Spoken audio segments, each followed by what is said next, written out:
The Stone Zone with legendary Republican strategist and political icon and pundit Roger Stone.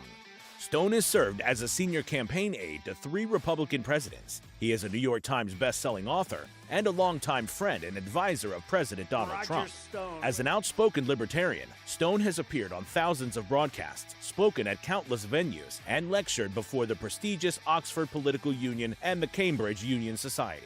Due to his 4+ decades in the political and cultural arena, Stone has become a pop culture icon. And now, here's your host, Roger Stone.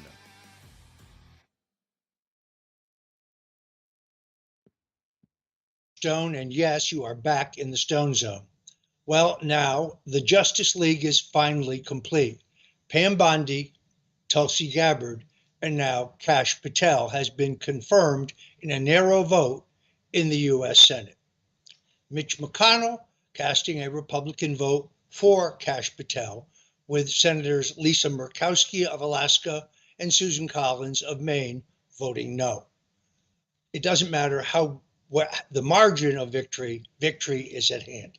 Here to discuss this and other topics is my co-host, the editor and founder of slingshot.news, Troy Smith. Roger, it's always an honor to be back with you in the Stone Zone, my friend. A great day for America with Kash Patel's confirmation. And I know, he's been somebody that's been a guest on this show, a friend of yours. How are you feeling today, Roger? He is precisely the right person for this job. The idea that Adam Schiff weeks ago would attack Kash Patel as a conspiracy theorist, the father, at least congressionally, of the greatest conspiracy theory of all, Russian collusion with Donald Trump's 2016 campaign. The truth is, Kash Patel was always the single best qualified person for this job. He had served as a federal prosecutor, prosecuting intelligence cases, winning over 50 of them. He had served as the chief of staff for the Department of Defense, which is a massive management job. He had served as a national security advisor to President Donald Trump in his first term. And he has served as the chief counsel for the House Intelligence Committee, where he conducted the real Russian collusion investigation. So he was always superbly well qualified for this job. He is an outspoken supporter of the president. He is completely loyal, but more importantly, has in-depth knowledge of the FBI and the Russian collusion hoax. Therefore, he knows who did what and when they did it. He also knows where the corruption in that bureau lies. I expect him to clean house and return the FBI to its mission, which is unbiased, non-political investigation of those who break the law. This is a great day for America. Absolutely, Roger. And I know we have a great guest to get to. But we have a lot of clips to get into as well, because this morning, and just before we get into it, let's put up the picture real quickly to get your comment on this. The senators standing outside the FBI headquarters this morning, 5 of them gathered. You see there, that is the extent of this protest, Roger. That's all was out there at this monumental protest to block Kash Patel. You see Adam Schiff there. We have clips from that. But this is a really monumental moment for our country in standing up to people like Adam Schiff, who attempted to block this nomination. They were dragging their heels the whole time, and it didn't matter, did it? No, it really didn't, Troy. And by the way, Adam Schiff's coat doesn't fit properly. First, I've got to do this quick commercial message, because we have to keep the lights on. With Elon Musk's dedication to DOGE, he will likely be uncovering the hidden spending of weather modification, which played a major role in the decline of people's health. The influx of sicknesses hanging over America is not natural. The uptick in all serious illnesses and diseases recorded by our very own government. We've all seen the trails in the sky, and most recently the bizarre fogs that are now proven to have Serratia marcescens bacteria in the samples tested. While the wellness company's medical emergency kit, you can tackle all of these serious health concerns to avoid hospitalization or until you can see a doctor. This compact blue case is your portable urgent care, a kit stocked with ivermectin, Z-Pak, amoxicillin, and 6 other essential prescription medicines. They're all right there at your fingertips. You can literally order from your couch in minutes. The process is fully digital. See, their medical board creates a guidebook that outlines common treatments to UTISs, strep throat, bacterial infections, respiratory illnesses, and more. All it takes is a filing out of our digital intact form, and within 1 to 2 weeks, your kit will arrive at your door. So don't let illness catch you off guard. Order now by going to twc.health/rstone and use code RSTONE. That is twc.health/rstone and use code RSTONE. That will save you up to 30% off plus free shipping. These kits are available to United States residents only. All right, Troy, let's get to our guest. Arnie Steinberg is someone I have known for many years. He is a keen political thinker. He's an extraordinary political strategist. He will join us momentarily. I want to ask him particularly about the situation in California, although Arnie Steinberg successfully elected in a historic election a minor party candidate, conservative Jim Buckley, to the United States Senate from New York in 1970 in a three-way race in which the Republican Party had nominated a rhino. In those days, we called them liberal Republicans. That was Charles Goodell, an upstate congressman who is, by the way, the father of NFL head Roger Goodell, and a multi-millionaire left-wing Democrat congressman from Westchester, Richard Ottinger. Now, Richard Nixon played Keeley in this 1970 race, a race in which the president of the United States, a Republican, would have been expected to support the Republican nominee. But the Vietnam War was raging, and Charles Goodell had repositioned himself from being an upstate conservative Republican to being a harsh critic of Nixon's war policies. Anyway, at that juncture, Vice President Spiro Agnew came into the state, very strategically attacked Goodell, shifting left-wing votes from the Democrat Ottinger to Goodell, allowing James Lane Buckley, the brother of William F. Buckley, the Conservative Party nominee, to win. Joining us now is one of the key architects of that brilliant strategy, Arnie Steinberg. Thanks for having me, Roger. A little history. Can you hear me? Yes, we can hear you fine. A little history for our listeners. Yeah, well, the point that when you hear President Trump talking about primary people, there probably was nothing as profoundly done as that so many decades ago with respect to Jim Buckley, because the president simply stayed aloof, but yet he telegraphed to his major donors to back Jim Buckley. And so in effect, he did not back the Republican nominee, but back somebody who was running on a different political party, who, when he got into the Senate, voted with the Senate Republicans to caucus. This is one of the more brilliant campaigns of all time. As I said, the strategic attack by Agnew on Goodell at exactly the right time moved liberal votes from Ottinger to Goodell, who ran third in the race, as I recall, allowing Jim Buckley to become a U.S. Senator. The other thing that's very interesting is a study afterwards by liberal academics analyzing the vote showed that all things equal, in a two-party race, Jim Buckley would have won, because so many upstate Republicans were so geared by generations beforehand and tradition to vote Republican. And now when we look at today's situation, we see Republicans are actually far more independent. But back then, Republicans would just vote for Republicans in upstate New York. And they actually had an affinity for Buckley, but a plurality or majority were voting for the traditional Republican nominee, even though he was not a supporter of the Republican president. Anyway, let's move into contemporary times.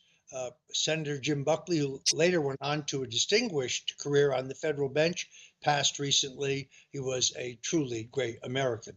So let's kind of start with the good news, Arnie. The confirmation of Kash Patel as the FBI director.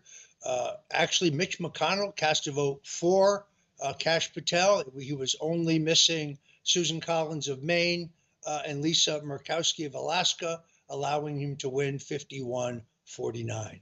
What a great day for America. Yeah, I think it's important because I think too many Americans, especially the older Americans, think of Ephraim Zimbalist Jr., the Sunday night show, the FBI, of this image of pure administration of justice. And what we've had in recent years, if not in decades, is that the FBI, like the Department of Justice, has been more interested in getting the man, whether he's innocent or guilty, or the woman, so to speak, and the Department of Justice. And you yourself have been a victim of an overzealous prosecution. And I think many Republicans have come to, while being very supportive of law enforcement and the police, have come to reevaluate the nature of civil liberties. And civil liberties, 50 years ago was supposedly just, liberals letting criminals off and so on. And we've come to realize that the FBI has a tremendous instrument of federal power. The Department of Justice can intimidate people. And, even somebody like yourself who raised defense funds and the right guy and so on, you were up against something. And imagine what it's like for a poor person. So we have to hope that Kash Patel is going to reform the system and keep morale there and put the FBI into its traditional role of not getting involved in advocacy. And again, the agents can only do so much if they're given the wrong orders.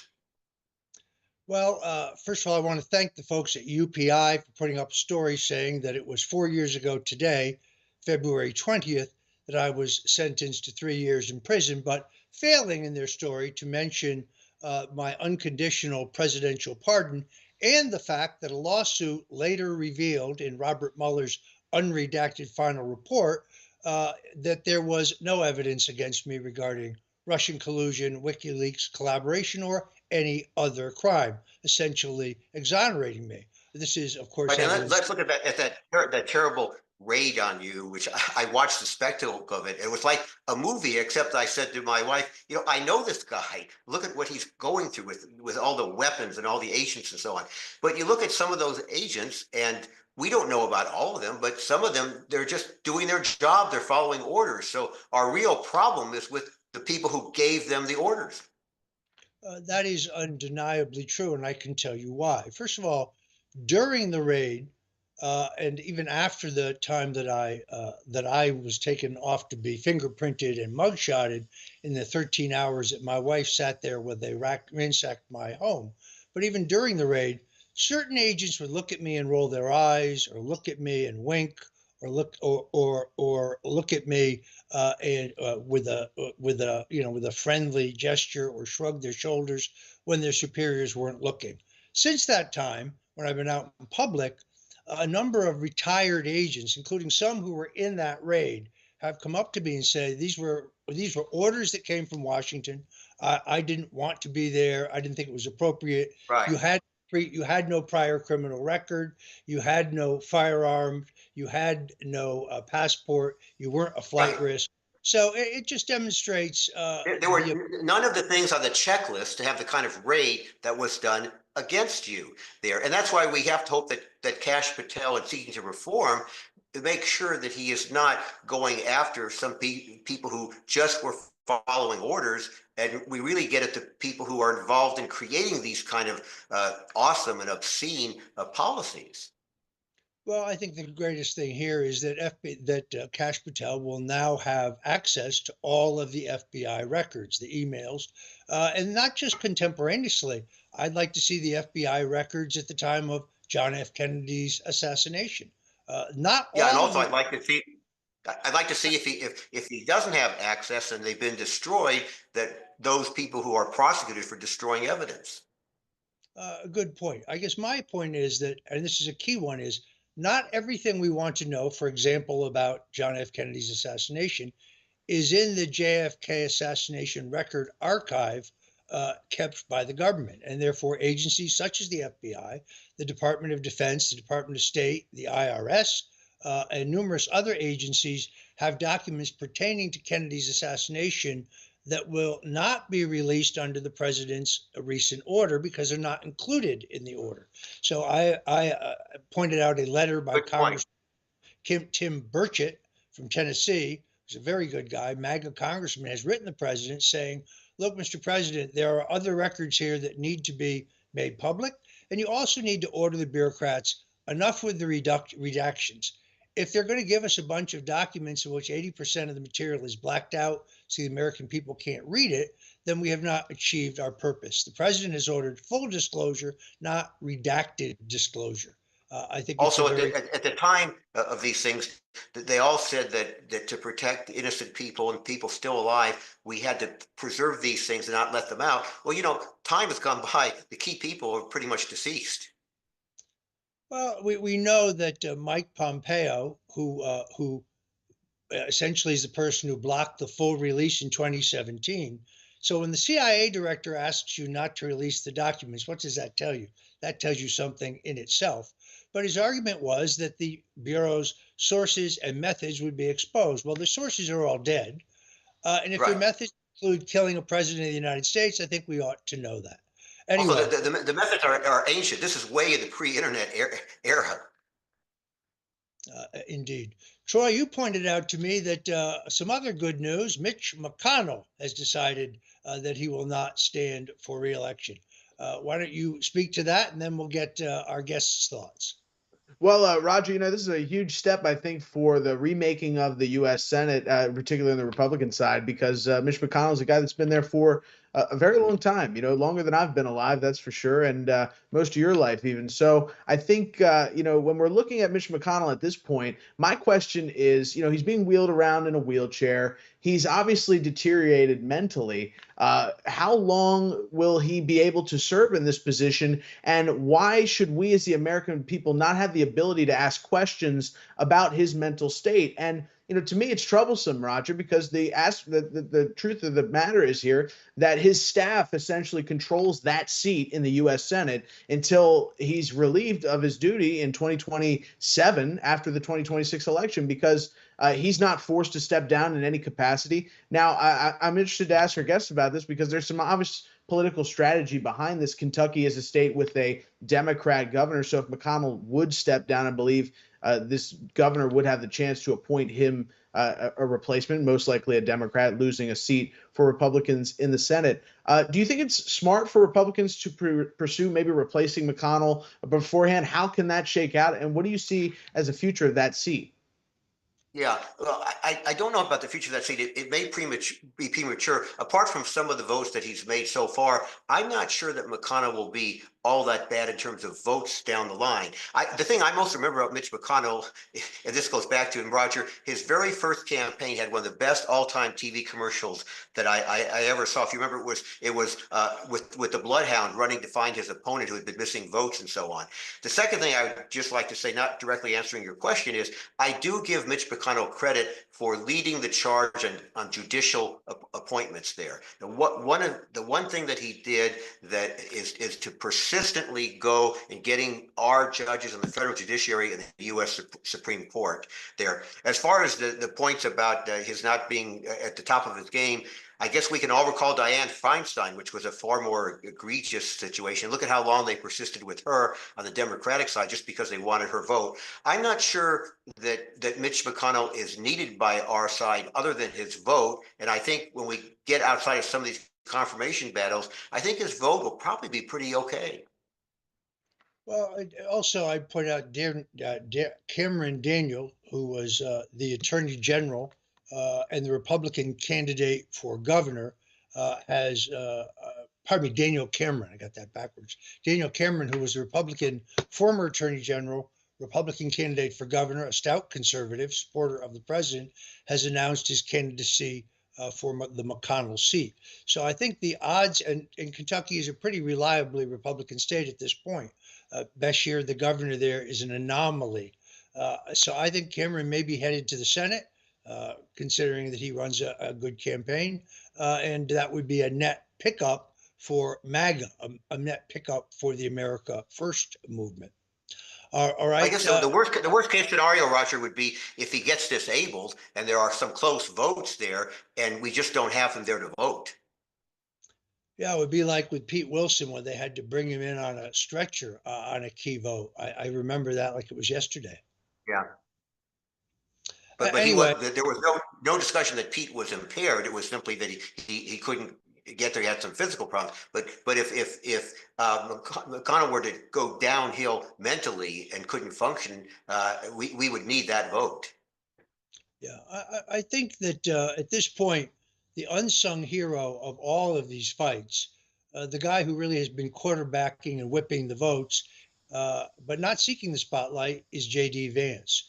The vice president deserves enormous credit for doing shrewd vote counting, figuring out who needed to be wooed, who needed to be met with, who needed to be, who might have been available. It is pathetic that numerous Republicans voted for Joe Biden's cabinet nominees, yet in virtually every case, not all, but in almost every case, virtually every Democrat has voted against the president's cabinet choices.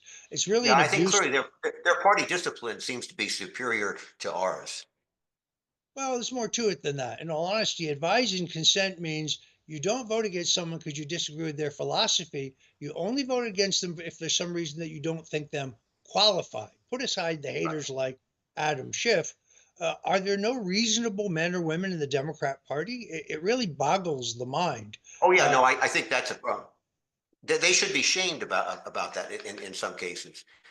They're absolutely. Anyway, let us move on here. One of the things I do like about our banter, Arnie, is you are outspoken on all these questions pertaining to the conflict in the Middle East. I am curious what you thought of President Trump's kind of outside the box idea that the United States would take control of the Gaza Strip. No, I think the origin of that is in the first term, Jared Kushner had put together alongside the Abraham Accords a two-state solution that involved a kind of really not a state, but a confederation between Gaza and the so-called West Bank, Judea and Samaria, and they were going to be connected by kind of a secure transportation corridor. And within that context was envisioned a revitalized coastal Gaza that some might say is a resort area and so forth. I think President Trump got that part of it from 4 years ago and put it together. But then when he started talking about, owning it, I think what appeals to me in a perverse kind of a way is it just shifted the entire dialogue in the Mideast. And he said something implicitly that nobody has really addressed. He didn't quite add what he should have said is when people talked about, taking over this state or Palestinian state, is that Gaza was Egyptian territory and it was taken over by Israel when Egypt was about to attack, and Israel preemptively attacked them in 1967. Then when the peace agreements came in the late 1970s, Israel offered to give Gaza back to the Egyptians along with the Sinai. Egypt took the Sinai and said, we don't want Gaza. But Gaza was not Palestinian there, just like the so-called West Bank was within Jordan, and Israel got that when they had the same situation in the 1967 war when Jordan was about to attack Israel. So the president didn't do that, but what he basically implicitly said is, hey, this thing has been a festering sore there. Under Ariel Sharon, they got Gaza back. Sharon went against his political base there, and this was sort of the Nixon goes to China, that Ariel Sharon said, I'm a tough guy, I'm militant, everything else there, but I'm going to give them back Gaza, and let's see if we get peace, and we got all this war. So President Trump essentially said the unspoken, which is he said that we can't have things continue the same over these decades there. And why don't these people leave and get assimilated in other Arab countries and culture there? What the intriguing part of it is that under King Hussein's father, 5,000 Palestinians were massacred because they were a security threat, and Egypt has the same problem internally. So we have the world saying that Israel should have a two-state solution with these folks there, the very folks that Arab countries will not take in. So I think the president has brought that to a fore, and I think that's a very valuable dialogue to have.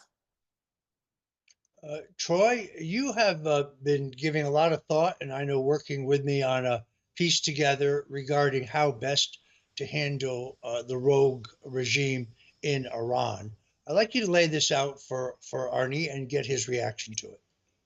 Well, it's a very basic thing. Iran's economy primarily relies on oil exports, especially in recent years for its growth, and it's been growing at an exponential rate. It's over 1 billion barrels a day. a billion barrels a year at this point. I mean, you're talking about a lot of it's millions per day. So essentially, this boils down to this: 91% of the oil that leaves Iran every single year goes to mainland China. And we're talking about a massive industry here. As I stated earlier, it's about 1.8 million barrels per day. And this accounts for 15 or 16% of Iran's entire GDP. So when you kind of put this together and you realize that it's Chinese money that's flowing through Iran that's funding these Hamas and Hezbollah attacks, we kind of see this relationship between Israel and China fall into the spotlight. And when I researched the relationship between Israel and China, I found that they deal, it's true, the trade volume is a lot less than other developed nations, and has a lot to do with population, also has to do with kind of a falling out between the two nations in recent years. But strangely, the Israeli government allows the Chinese to operate its largest port in Haifa, a major. This is operated by a Chinese-controlled enterprise. Now, I understand they were. I thought that they were changing that, though. Is that still the case? That is the case. They're under a 25-year lease agreement right now, and there's some rumblings that there's been some tensions growing between the Chinese and the Israelis. I think mainly over this Iranian relationship. But I think it's appropriate. I've been talking with Roger about this as well. Yeah. The United States could, in effect, replace Iran, especially with President Trump's decree. We're going to drill, baby, drill, more oil, more oil. If we can make a deal where American oil is funding, is going to China to fuel their economy instead of Iranian oil, we can not only destroy the Iranian economy, but really make a dent on that trade deficit between America and China. What you're saying is terribly cogent and instructive. And the context that the people watching have to know is that under Obama and also under Biden, we did not support the forces within Iran that were in rebellion there. We didn't even give them rhetorical support there. President Trump's policy initially was successful. I think he's very shrewd now to talk about negotiations, not because I think they're going to work, but it gives cover if we do something else there. And I think the oil thing you've touched upon also has to be looked at within all the currency we gave them, the removal or non-enforcement of sanctions that happened there.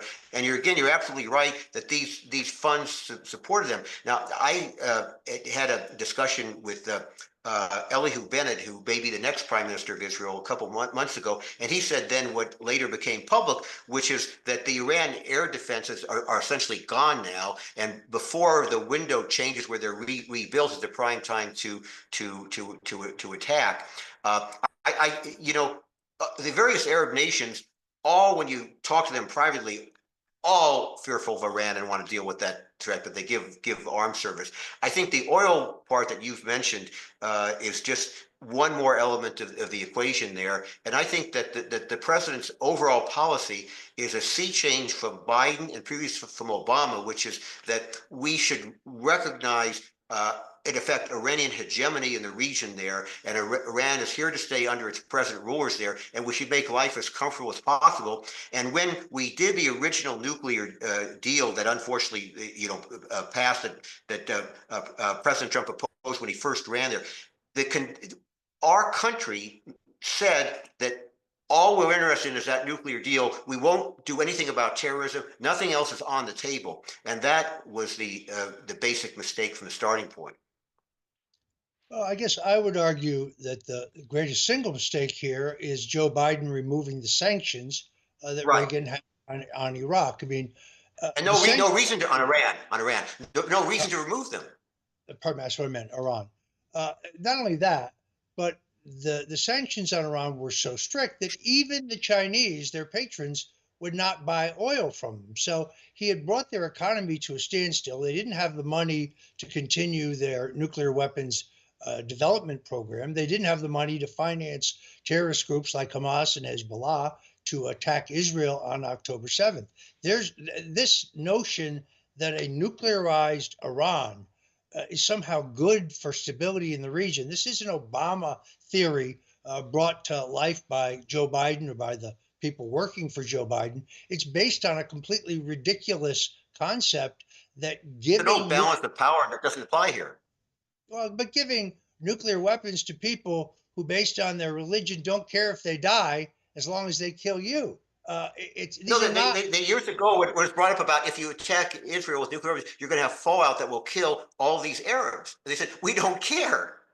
Yeah, I mean, but I mean, look, when you were fighting the Japanese or the Germans in World War II, I mean, they were lethal.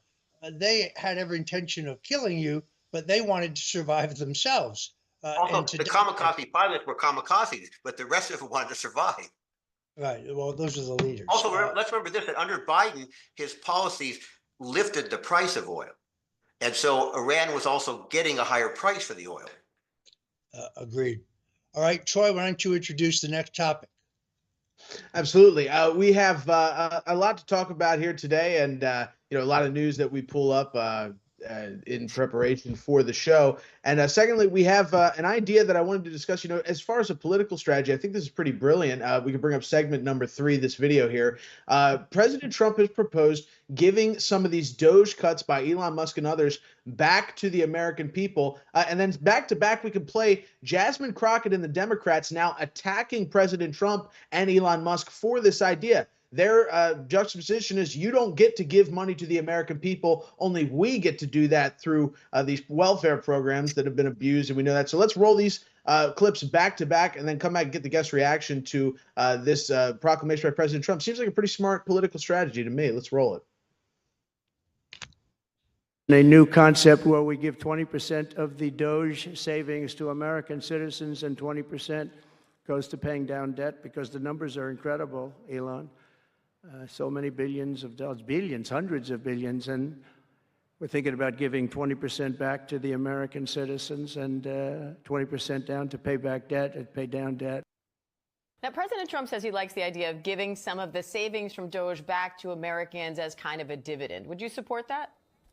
Listen, he's just telling a lie. He's not the one that had anything to do with the $1,200 refunds that people had during the midst of COVID. That was done by a Democratic House and Democratic Senate. Right now, what they're going to do is say, hey, we want to give you a refund, but Congress won't let us, because they already know that there's just no money for that. The only reason that those refunds came before was because we were living in different times. This was a time in which hopefully we won't ever go through again.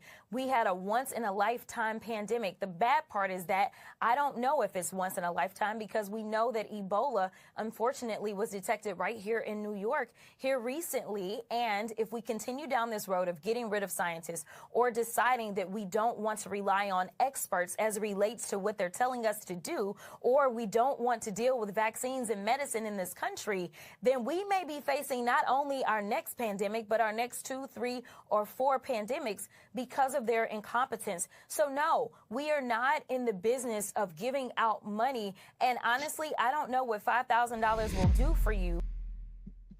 I'm not sure. If I don't know. She's a young woman, and if she's not incoherent now, what will she be at Joe Biden's age? I had trouble understanding. I don't know what she said. Well, she said a couple things. First of all, either she can't read or she's not watching the news, and therefore she doesn't know that Elon Musk and DOGE have uncovered not millions, not billions, but literally trillions of taxpayer dollars that are being wasted or stolen through fraud or involved with corruption, including, for example, subsidizing payments to large news outlets like the New York Times, $140 million, or Politico, $80 million. This makes very little sense to me. In some cases, they have determined how much has StoneZOne gotten? So far, that number would be 0, but you can find me at StoneZONE.com. You only got 0? The point here, of course, is that in many cases, Elon and his team of IT experts have determined outflows in the trillions, but they can't tell who the payee is. So they don't even know who got the money, which is extraordinary. She acts as if none of this has happened.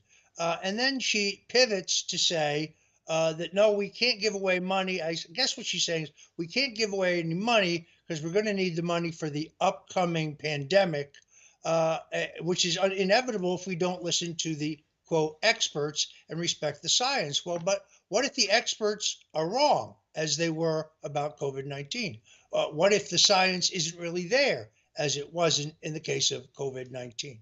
I mean, she is essentially the African American version of AOC. In other words, the Yeah, facts never. I think she needs to stick to the single topic rule when talking. Because when she ventured into that, and then she's so out of touch, she said, "It's only $5,000. What does that mean?" You know, there are many people in this country where $5,000 is a meaningful amount. Yeah, what's interesting is the Democrats who are now stepping forward and saying that Elon should have no access to this information. Well, those are people who have something to hide. Those are some people who there's something that Elon will expose or has exposed that they don't want exposed.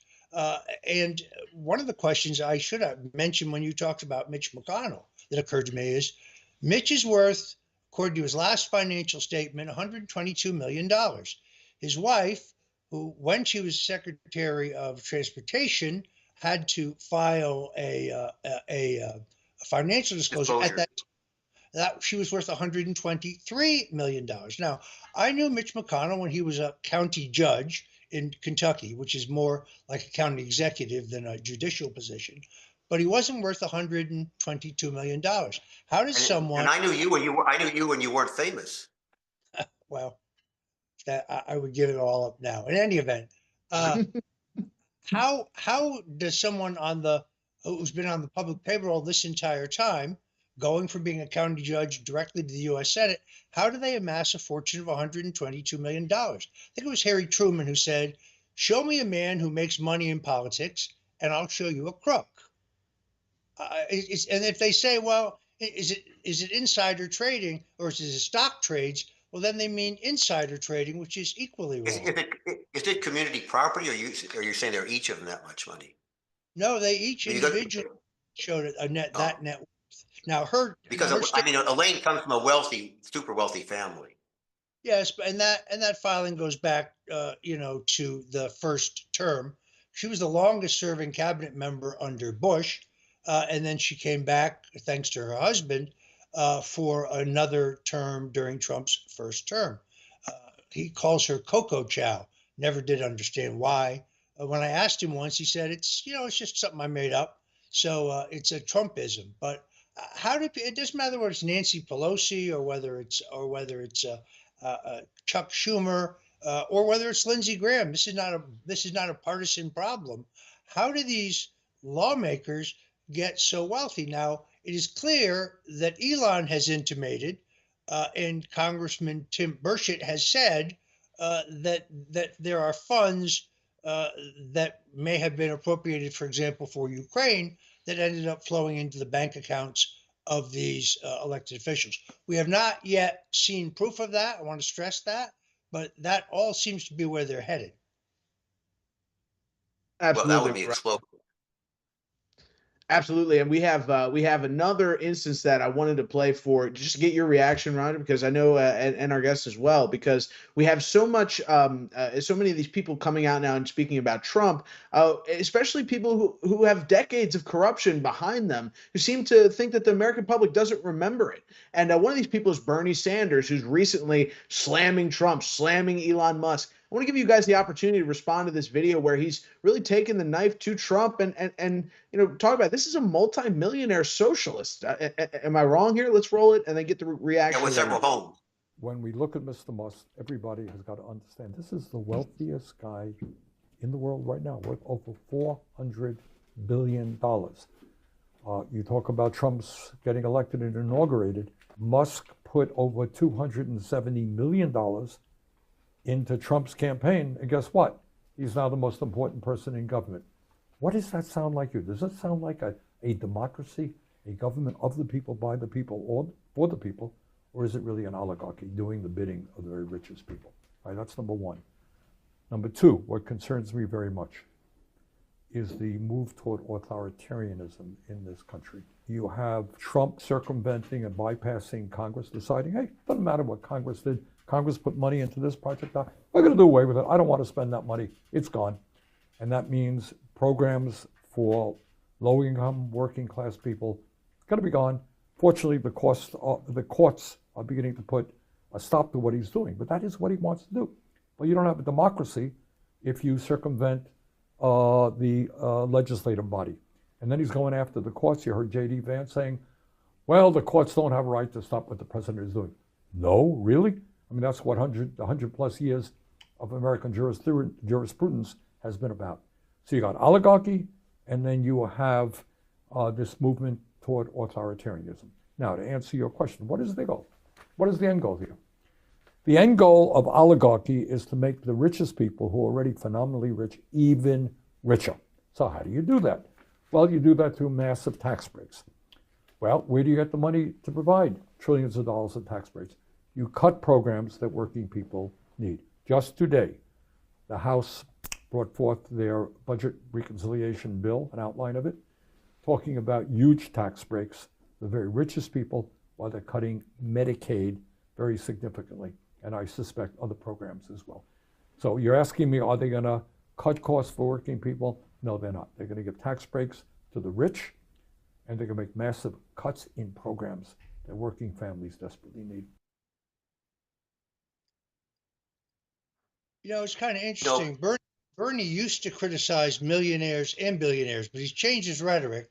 Now he only criticizes billionaires. That's because inflation. It's inflation. Bernie has become a millionaire. So Bernie and his wife received millions of dollars in media commissions off of his 2 presidential campaigns. Now, while that is not illegal, I bet his donors would be surprised to know this. So Bernie has multiple vacation homes. Bernie is driving a top-of-the-line Mercedes. Bernie is now one of the rich people that he rhetorically has always criticized. And once again, he's never had a job where he wasn't on the public payroll. He was the mayor of Burlington, Vermont, before being elected to the U.S. Senate. Yet he has become extremely wealthy. This entire concern he has about moving to an authoritarian police state, as one who was wiretapped, as someone who was put by John Brennan on a list of U.S. citizens given to the foreign Five Eyes intelligence agencies and told to monitor and bump, which means surveil. Where was Bernie's outrage then? I don't recall him being outraged about that. This guy should have been discredited a long time ago. He talks about authoritarianism. He went on his honeymoon to the Soviet Union. Who goes to the Soviet Union for their honeymoon unless you're a socialist communist there? And the points you brought out, you know, it should be raised on a personal level. This guy is the biggest phony, you know, quintessential thug that there is. And I can tell you, and some may view this as a personal attack, but speaking as somebody who is a Jewish person, this guy every so often leans on his being Jewish. This is like, a Catholic who says he's a Catholic, but it has nothing to do with the Catholic Church.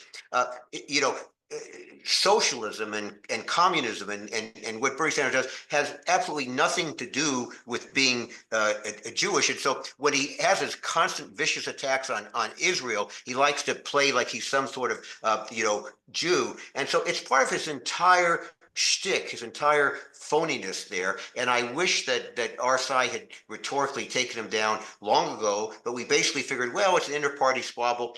We used to hope he was going to get nominated because he would lose years ago. And he's still around thanks to CNN, the MSNBC, and he needs some interviewers who really challenge him when he does all that BS.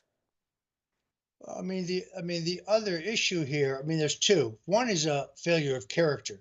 So when Tulsi Gabbard was a Democrat, and she was vice chairman of the Democrat National Committee, when she learned that essentially the DNC nominating rules were being rigged, where Bernie Sanders, who wasn't even a Democrat a year before he entered the Democrat contest, would have beaten Hillary Clinton. By the way, you're out in California there, Arnie. Would you please get us the results of the Democrat primary that year between Bernie and Hillary Clinton, because they have yet to be released or published? My point being, when Tulsi Gabbard resigned as vice chairman in protest of the way Bernie was being cheated and endorsed Bernie Sanders, he replayed this in her recent confirmation vote by voting against her. which I find really extraordinary. Yeah, if his concern were integrity, on that alone, he would be supporting her. Absolutely. And Roger, I know that back in the good old days, you were in charge of the Northeast for the Reagan campaign. So New York, obviously near and dear to your heart. I know you lived in New York for a time as well. And we had news yesterday that President Trump has killed congestion pricing in Manhattan. This was going to be a new policy the Democrats in New York had formulated to charge people for even driving near Manhattan. Pretty unbelievable. We have a live reaction from Kathy Hochul, the governor, who is also, overseeing these deliberations on whether or not to remove Mayor Adams. I want to get your thoughts on this congestion pricing issue, the Democrats' reaction to it, and what we're going to see in the moving forward here. Let's roll those. At 1:01 p.m. today, the U.S. Department of Transportation emailed us a letter from Secretary Duffy announcing their attempt to end the congestion pricing program in the state of New York. At 1:58 p.m., President Donald Trump tweeted, "Long live the king." I'm here to say New York hasn't labored under a king in over 250 years. And we sure as hell are not going to start now. The streets of this city where battles were fought. We stood up to a king. And we won then. And we will. In case you don't know, New Yorkers, when we're in a fight, we do not back down. Not now, not ever. Having Yeah, watched, politically, I think it's not an issue I would go to the wall on. well, having looked at polls, the people in New York do not want an additional tax on the bridge every time they enter or leave Manhattan. So the idea that New Yorkers are for it's an additional tax. The people in New Jersey obviously quite opposed. It would have hurt New York City economically overall. But see, as long as the government's getting money, they don't care about how, for example, small businesses do, or medium-sized businesses, for that matter. I think the president did the right thing here. Look, Kathy Hochul is resisting President Trump's intention to arrest and deport illegal immigrants. She's being sued over that. Letitia James is resisting Well, maybe if there was less traffic congestion, they would get out sooner. You would think. In any event, Troy, let us continue. Well, we have a video of the new DNC chairman slamming Trump. And the Democrats are trying to realign here. And I think this speaks to their strategy post 2024, which I really want to ask you guys about. We'll use this video as a platform to do that. So here's the new DNC chairman slamming Trump. And when I ask you guys, what do you think's in store for the Democrats next? Are they going to try to swing right to appeal to the people that just rejected them? Or are they going to continue down this road of further left, chasing away essentially the people that have supported them for decades? Let's roll that clip, then go to our guest reaction and Roger as well. In 2016, someone said to me, the Republicans are shameless and the Democrats are spineless. The first thing we need to do is we need to stand up. If we're not willing to right now resist Donald Trump and J.D. Vance and Elon Musk when the stakes are so high for the American people, how in the hell are anyone in this country going to believe that we would stand up and fight for them if they put us back in power? We have to resist. Now, we can't just live in that space of perpetual resistance. We need to very strenuously resist Donald Trump, and I'll get to that in a moment. But we also need to give people a sense of who we are as Democrats, what we believe in, and what we're fighting for. But as it pertains to the resistance, look at what Democratic attorney generals are doing, like my friend Keith Ellison from Minnesota, right? They're leading the charge right now and taking on Donald Trump and J.D. Vance and Elon Musk through the courts, right? Our Democratic congressional members are using the power of their platform to move public sentiment against these cuts that we're seeing in the federal government right now. And it's local elected officials across the country right now who are giving hope to communities who are being ripped apart by this administration right now that they're going to be safe. Democrats are standing up. They're ready for this fight, and I'm happy to lead them. So, Mr. Chairman. Well, you know what? I think Roger should have on his other show Carville as a guest, because he seems to be quite eloquent in talking about how screwed up the Democrats are. You have to wonder if this guy is like some of the past chairs of the Democratic or Republican Party, where maybe they're really good managers, administrators, and fundraisers, because when it comes to simply a public image there, all he's doing is appealing to the base. And that's been their problem, is their base right now has been shrinking, and the number of people who call themselves independents keeps growing, and this kind of resistance thing is not going to work. But I guess he's one step better than being obsessed with transgenders and getting guys with penises in women's locker rooms and all that kind of stuff there. So we got to give him some credit. I guess my view here is that you have Democrats like Robert Garcia of Texas calling for the use of weapons against Donald Trump. You have Ed Markey of Massachusetts calling for bloody revolution. Now, if any Republican said that after the 2022 election, they would have been immediately arrested. They would have been accused of fomenting violence and being arrested. They might have had a pre-dawn raid by the FBI. Well, indeed. The point, of course, here is that they have yet to quantify their solution to America's problems. This was Kamala Harris's fundamental problem, is she had no proposed solutions. I mean, she, shortly after being nominated in a process in which no Democrat primary voter or caucus voter selected her, she pledged that she would seal the border. Shortly thereafter, she came out four square for doing away with the tax on tips. She was trying to appropriate Trump's agenda because she had no agenda of her own other than wage and price controls.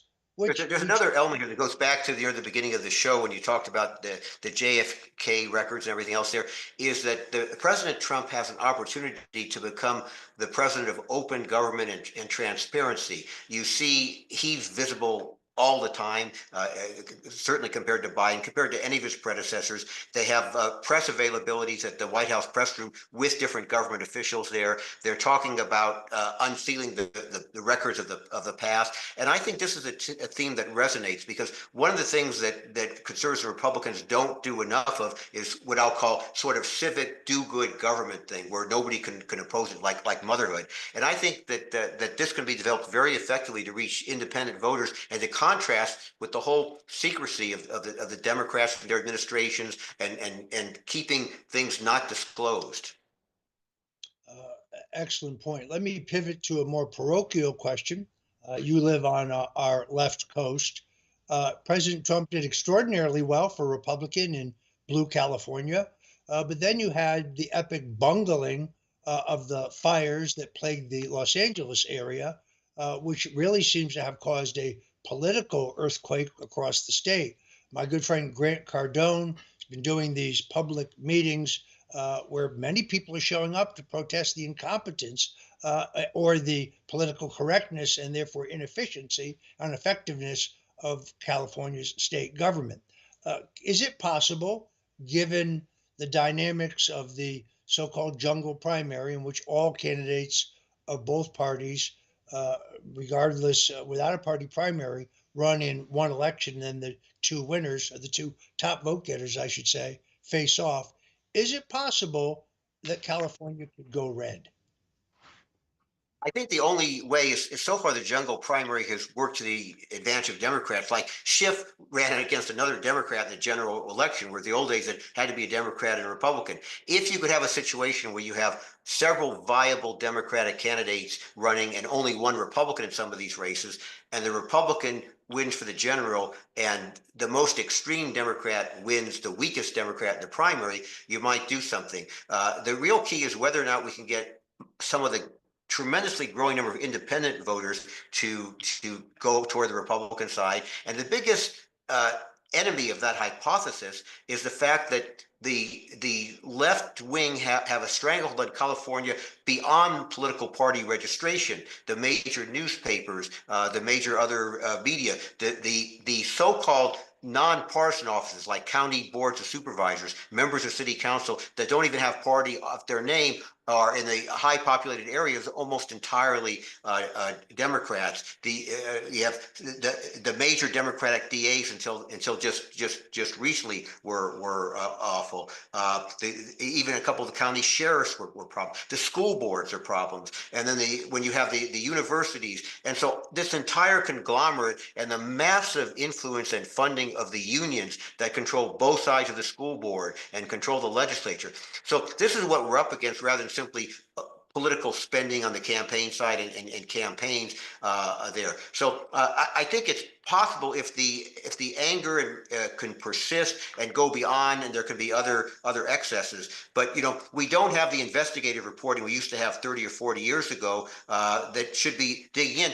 I hope that the Los Angeles Times would thrive because the Democrats are in power, and I thought they would be investigative. And they've done some things there, but it's such a left-wing piece of trash there that we can't depend upon them and other media to get the truth out that would sustain, I think, an electoral revolt. All right. I'm afraid we have to leave it there. I want to thank our guest today, Arnie Steinberg, political strategist and good friend. Also thank my co-host, Troy Smith, for joining me on today's show. And if you have me again, I'll wear a tie. It's a deal. Folks, I want to remind you that you can see the show at 4 o'clock Central, 5 o'clock Eastern at worldviewtube.com. But if you miss it there, you get a second chance to see it on Rumble at 8 p.m. Eastern. Go to your cell phone now, download the Rumble app. Be sure to follow rumble.com/Roger Stone. You see the little green box there that says follow. Set the notifications as well so you don't miss any of our great programming. Thank you for joining us today in the Stone Zone. Until tomorrow, God bless you and Godspeed. A man who's gone through hell, but he's kept going, and he's smart and he's strong, and people love him. Not everybody, but people love him and respect him. Roger Stone. Where's Roger Stone?